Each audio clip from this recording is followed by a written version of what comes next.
வணக்கம். செல்வகுமாரின் அறுவடை விவசாயிகள், விதைப்பு விவசாயிகள், உலர்த்தும் பணி விவசாயிகள், பூச்சி விரட்டி அடிக்கும் விவசாயிகள், தண்ணீரை எதிர்நோக்கி இருக்கக்கூடிய விவசாயிகள் மற்றும் உப்பள பணிகள், செங்கல் சூளை பணிகள், பிற பணிகள், பொது பணிகள் ஆய்வறிக்கை, அதிகாரப்பூர்வ வானிலை அறிக்கைக்கு இந்திய வானிலை ஆராய்ச்சித்துறை அறிக்கையை பார்க்கவும். 2025 ஜனவரி 6 திங்கட்கிழமை அதிகாலை நிலவர வானிலை பதிவு. தென்கிழக்கு வங்கக்கடல் மற்றும் தெற்கு மத்திய வங்கக்கடல் பகுதிக்கு வந்தடைந்திருக்கக்கூடிய காற்று சுழற்சியானது இலங்கையின் தென் கிழக்கு பகுதியை அடைந்து பிறகு இலங்கையின் தெற்கு பகுதி வழியாக குமரி கடற்பகுதியை நோக்கி வரக்கூடிய பொங்கல் தினத்திற்கு முன்பு நகர இருக்கிற காரணத்தினாலே 9ஆம் தேதி டெல்டா மாவட்டங்களுக்கு, அதாவது வியாழக்கிழமை, வரும் வியாழக்கிழமை டெல்டா மாவட்டங்களுக்கு தூறல் சாரல் மழைப்பிடிவை தொடக்கும். 10ஆம் தேதி, அதாவது ஜனவரி 10, ஆங்காங்கே கடலோர மாவட்டங்கள் மற்றும் உள் மாவட்டங்கள், தென் மாவட்டங்கள் என்று ஆங்காங்கே மழைப்பிடிப்பை தொடக்கி 11, 12 தேதிகளிலும் ஆங்காங்கே மழைப்பிடிப்பை கொடுத்து, அதாவது வெள்ளி, சனி, ஞாயிறு ஆகிய 3 தினங்கள் ஆங்காங்கே மழைப்பிடிப்பை கொடுத்து டெல்டா மாவட்டங்களுக்கும் தென் மாவட்டங்களுக்கும் ஒரு நல்ல மழைப்பிடிப்பை கொடுத்து, குறிப்பாக டெல்டாவின் கடலோரம், தென்கடலோரம் நல்லது ஒரு மழைப்பிடிப்பை, அதிலும் கோடியக்கரை முனை மற்றும் ராமேஸ்வரம் பகுதி மற்றும் தூத்துக்குடி பகுதிக்கு நல்லதொரு மழைப்பிடிப்பை கொடுத்து, வடகடலோரத்திற்கும் மிதமான மழைப்பிடிப்பை கொடுத்து வரக்கூடிய 10, 11, 12 மழை வரக்கூடிய 13ஆம் தேதி இடைவெளி கொடுக்கும் என்று எதிர்பார்க்கப்படுகிறது. ஆக அறுவடை விவசாயிகள், அதாவது 10, 11, 12 தேதிகளிலே வானிலை அறியாமல் பனி பொழிகிறதே, இந்த பனி பொழிந்து கொண்டுதான் இருக்கும். இப்படிப்பட்ட இடைவெளி வானிலை, மழையில்லாத வானிலை தொடர்ந்து இருக்கும் என்று கற்பனை செய்து கொண்டு 10, 11, 12 தேதிகளிலே அறுவடை செய்து கொள்ளலாம் என்று நினைத்து அறுவடைக்கு நாள் குறித்திருக்கூடிய விவசாயிகளுக்கு தெரியப்படுத்துங்கள். 9ஆம் தேதியிலிருந்து 10, 11, 12 தேதிகளிலே மழை இருக்கிறது என்பதை.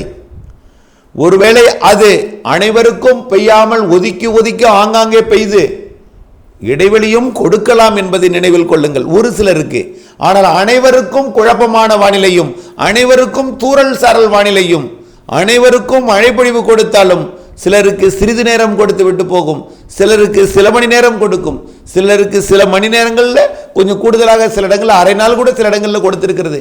கடந்த 30, 31ஆம் தேதி மழைப்பொழிவு திருவண்ணாமலை மாவட்டத்தில் நீண்ட நேரம் என்று மழைப்பொழிவை கொடுத்தது. திருவண்ணாமலை மட்டுமல்ல, கடலூருக்கு வடக்கே கொஞ்சம் கூடுதல் நேரம் மழைப்பொழிவை கொடுத்தது. உடுமலைப்பேட்டையில் 4 சென்டிமீட்டர், அதன் சுற்றுவட்டார உடுமலைப்பேட்டை தெற்கு மற்றும் சுற்றுவட்டார பகுதிகளில் நல்ல மழைப்பொழிவை கொடுத்தது. அதே போல தென் மாவட்டங்களில் 4 முக்கு ஊத்தில் 18 சென்டிமீட்டர் மழைப்பொழிவை கொடுத்தது. 3 நாளுமே 3 நாளும் 15 சென்டிமீட்டருக்கு மேல் மழைப்பொழிவை கொடுத்தது. டெல்டா மாவட்டங்களில் 10 சென்டிமீட்டர் வரை மழைப்பொழிவை கொடுத்தது. இந்த நிகழ்வும் அதுபோல் தான் மழைப்பொழிவை கொடுக்கும். அதை விட கூடுதல் பரப்பில் மழைப்பொழிவு கொடுக்க வாய்ப்பு இருக்கிறது. ஆக அறுவடைக்கு நாள் குறித்திருக்கக்கூடிய விவசாயிகள் 10, 11, 12 தேதிகளிலே மழை இருக்கிறது என்பதை நினைவில் கொண்டு 9ஆம் தேதியே குழப்பம் தொடங்கிவிடும். 9ஆம் தேதிக்கு முன் உங்கள் வைக்கோல் மற்றும் தீவனத்தை பத்திரப்படுத்துவதற்கு ஏற்ற வகையில் அதற்கு முன் முதிர்ந்த நெல் தானியங்களை அறுவடை செய்திட கேட்டுக்கொள்கிறேன். இதே தான் உப்பள பணியாளர்களுக்கும் இதே தான் எல்லோருக்குமே. அதாவது பூச்சி விரட்டி அடிப்பவர்கள் 8ஆம் தேதி வரை அடிக்கலாம். 8ஆம் தேதி தூறலுக்கு வாய்ப்பு இருக்கிறது, ஆனால் பரவலாக அல்ல, ஓரிடங்களில். நீங்கள் அவ்வளவு நாள் கடத்த வேண்டாம். இன்றோ நாளையோ உங்களுடைய பூச்சி விரட்டி அடிக்கும் பணி, உலர்த்தும் பணியெல்லாம் முடித்து விடுங்கள். அதே போல பொங்கலுக்கு போகி பண்டிகை என்று சுத்தம் செய்பவர்கள், கழுவி உலர்த்துபவர்கள் கண்டிப்பாக போகி பண்டிகை 13ஆம் தேதி மழைக்கு வாய்ப்பு இருக்கிறது. அனைவருக்கும் இல்லாவிட்டாலும் ஒரு சில இடங்களில் நனைக்கும் மழை இருக்கும். அந்த நனைக்கும் மழை பெருந்தூறலாக இருக்கும், வேகமாக ஓடக்கூடிய மேகமாக இருக்கும். அந்த மேகம் பெருந்தூறலை கொடுத்துவிட்டு திடீரென்று ஒரு நனைக்கும் மழை பொழிவை கொடுத்துவிட்டு ஆன் அண்ட் ஆஃப் முறையில் சுவிட்ச் போட்டது போல டக்குன்னு ஒரு மழை டக்குன்னு நின்றுடும். அப்படிப்பட்ட ஒரு மழைப்பொழிவு வர இருக்கிறது 13, 14. இதையும் நாம் நினைவில் கொள்ள வேண்டும். உலர்த்தும் விவசாயிகள், கட்டிட பணிகள், பிற பணிகள், பொதுப்பணிகள் எல்லோருக்குமே அதே தான். வரக்கூடிய 9ஆம் தேதி டெல்டாவில் தூறல் சாரல் மழை, 10, 11, 12 அனைத்து மாவட்டங்களுக்கும் ஆங்காங்கே மழை. இதை நினைவில் கொண்டு கட்டிட பணிகள், அதாவது சிமெண்ட் பூச்சி செய்பவர்கள், வண்ணம் தீட்டுவர்கள் போன்றவர்கள்லாம் 7ஆம் தேதி 8ஆம் தேதிக்குள் நீங்கள் முழுமையாக முடித்திடுங்கள். வெளிப்பூச்சு, வெளிச்சுற்று, வெளிப்பகுதியில் உள்ள வண்ண பூசல் போன்ற பணிகள்லாம். அதே போல் செங்கல் சூளை பணிகளுக்கும் சரி 8ஆம் தேதியுடன் முடித்து விடுங்கள். 9ஆம் தேதியிலிருந்து மழைக்கு சாதகம், 10லிருந்து கூடுதல் பரப்பில் சாதகம், ஒதுக்கி 10, 11, 12 மழை இருக்கும் என்பதை நினைவில் கொள்ள வேண்டும். போகி பண்டிகை அன்றைக்கும் தூறல் சாரல் குழப்பமான வானிலை. பொங்கல் மாட்டு பொங்கல் அன்றைக்கும் மழை வாய்ப்பு இருக்கிறது. கண்டிப்பாக டெல்டா வடகடலோரம் தென் மாவட்டங்களுக்கெல்லாம் மாட்டு பொங்கல் என்றும் மழை இருக்கிறது, அடுத்த நாளும் மழை இருக்கிறது. ஆனால் நாள் முழுவதும் தொடர்ச்சியாக பெய்யக்கூடிய மழை அல்ல. சில இடங்களிலே சில மணி நேரம் பெய்யும், சில இடங்களிலே சில நிமிடங்கள் பெய்யும், சில இடங்களிலே தூறல் சாரல் கொடுத்து விட்டு போய்விடும். இப்படிப்பட்ட மழைதான், ஒதுக்கி மழைதான், தொடர்ச்சியாக பெய்யக்கூடிய மழை அல்ல.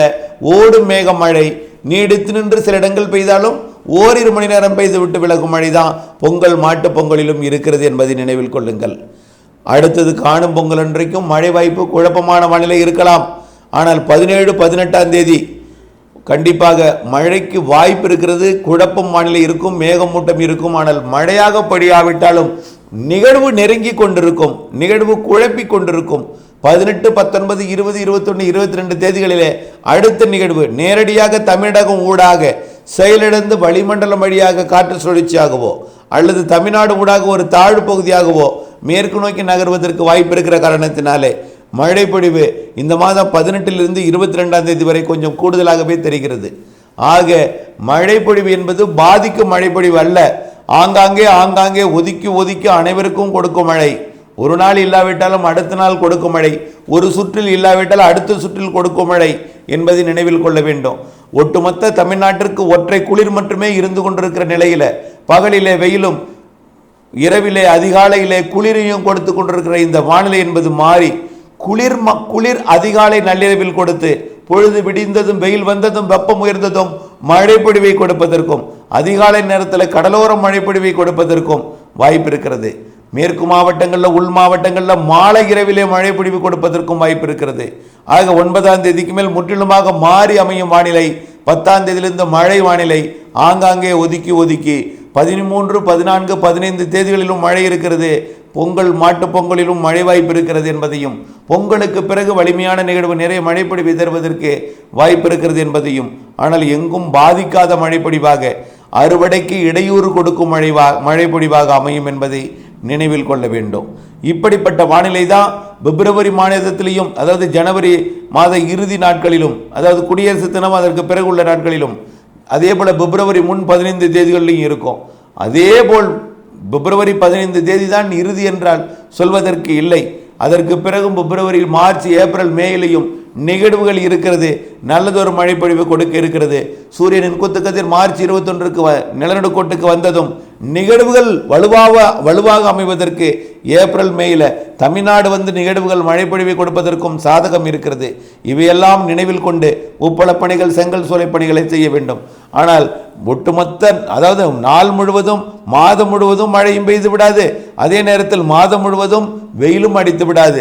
வெயிலும் பனியும் குளிரும் மழையும் கலந்த வானிலையாகத்தான் ஜனவரி, பிப்ரவரி, மார்ச், ஏப்ரல், மே இருக்கும் என்பதை தெரியப்படுத்த விரும்புகிறேன். மார்ச், ஏப்ரல், மேல வெயிலும் இருக்கும். அது சராசரிக்கு குறைவாகவோ சராசரியாகவோ இருக்கும். ஆனால் சராசரிக்கு கூடுதல் மழை இருக்கிறது மார்ச், ஏப்ரல், மே.